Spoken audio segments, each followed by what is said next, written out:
next guest is one of the finest boxers in the history of the sport. Will you please welcome Sugar Ray Leonard? Great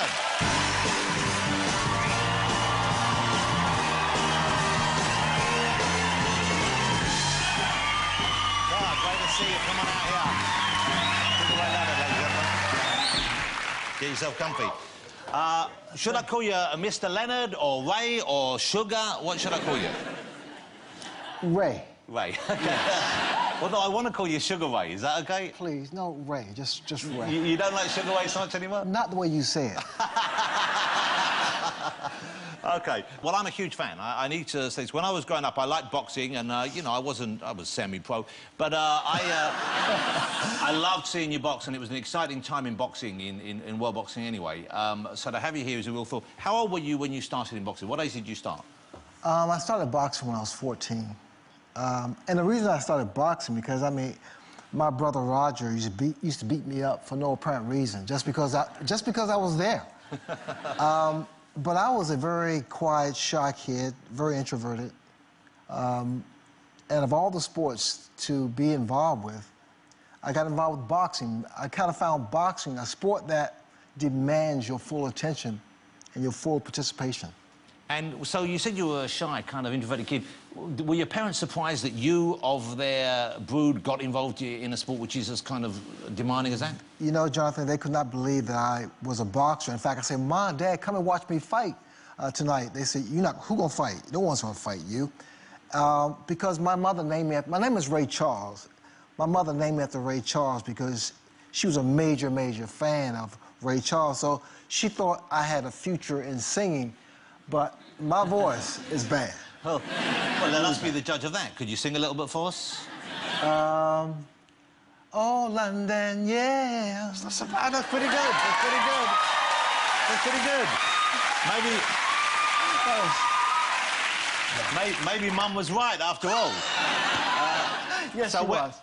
When did you have your first big important boxing match, and when did you know that it was a possible career for you, for real? Well, I knew that I had found my love, if you will, when I won the Golden Gloves. I competed in a number of tournaments, and I won majority of them, 95% of them. And I kind of said, this is my sport. This is... Because as a young kid, I was so disciplined. I was so self-motivated. I was so focused, which I call tunnel vision. I was so determined to be the best. So you won gold in the Olympics in 76? 76, Montreal. 76. So you were a kid, then you were like 20, 19? I was 20. OK. So after that, you know you're going to be a professional boxer? No. I was not going to turn professional because I've heard so many horrible stories about boxers who turn pro, make money, and then all of a sudden they end up broke, homeless, and what have you. So after the Olympic gold medal, I was going to college. I was going to University of Maryland to further my education to get a good job.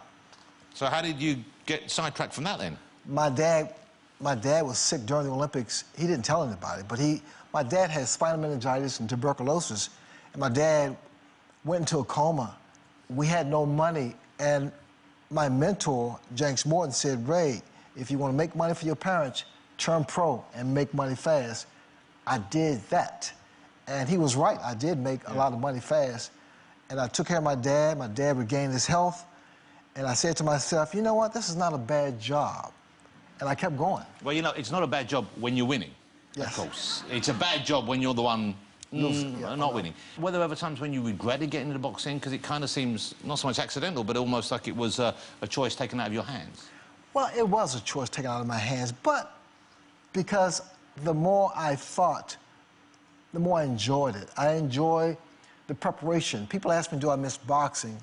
And I don't miss getting hit necessarily, but I miss the camaraderie.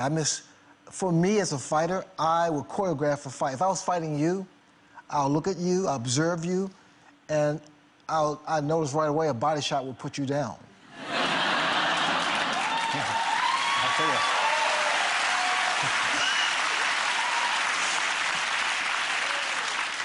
Ray, or maybe I should start calling you Sugar again. Let's be honest, a shot anywhere would put me down.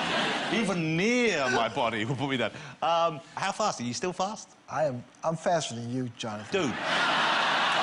OK, if I come at you now, you reckon you really seriously think... Oh, my God. Seriously? Seriously?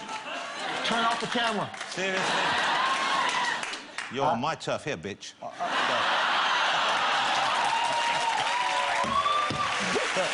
Can you... You know what? Can you imagine? Because he had a very good reason. Can you imagine how delighted a lot of people would be if he punched me in the face right now? If I was fighting you, Jonathan... Why do you keep raising this possibility? No, I'm just saying, but if I was fighting you, hit you, right? I wouldn't think about you hitting me back, because you couldn't hit me back. But... I'd get one. I'd get one. But...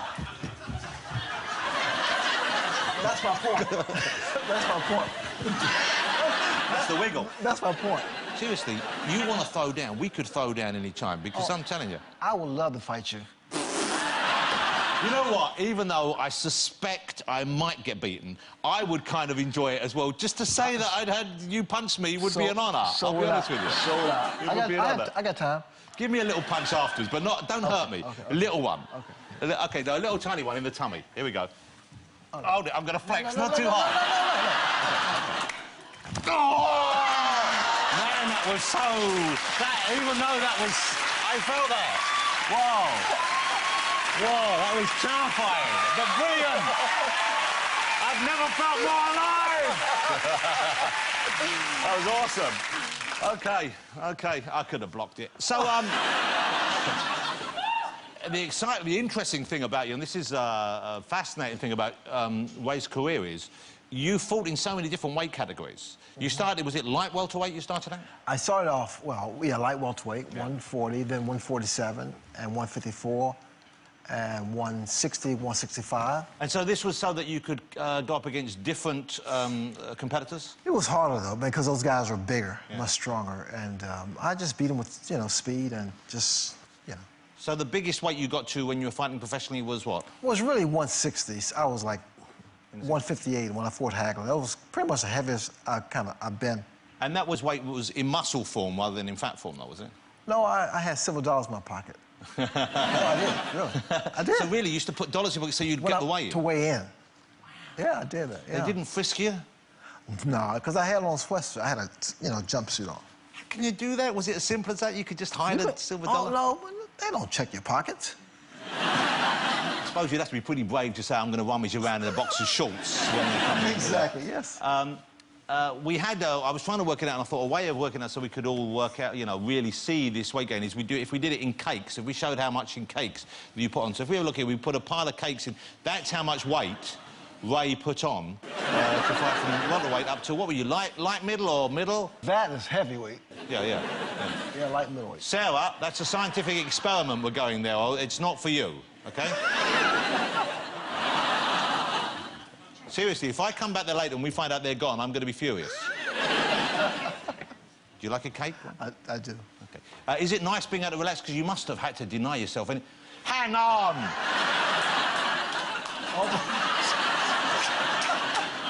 How quickly did they disappear? OK. Did you had to deny yourself all kind of foods, I would have thought. And also, were you one of these boxers who gives up sex before a fight? I was, what they call it, abstinent? I think they call it desperate and horny. I was horny. No, because what happens, because having sex before a fight, it's a no-no. How long before would you stop? Couple months. Wow. Wow.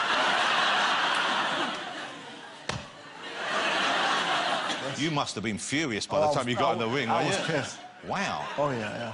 And the night afterwards, if you weren't too badly damaged, that must have been a great night, wasn't it, for whoever was on the receiving end?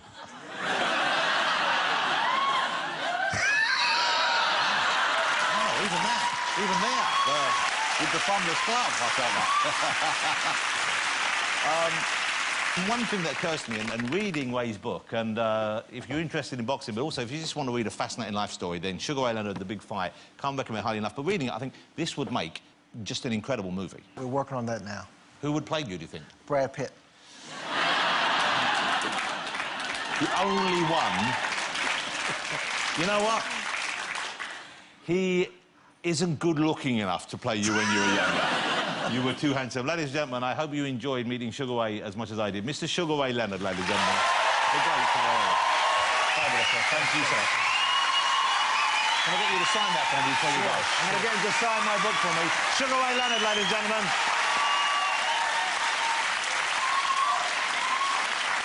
He's written in there, I probably couldn't beat you. That's what he's written. Thank you so much. Ladies and gentlemen, that's my book signed. Sugar Ray Leonard. Thanks, sir. Thanks, sir. Thank you very much. Great to meet you. Sugar Ray Leonard, the greatest.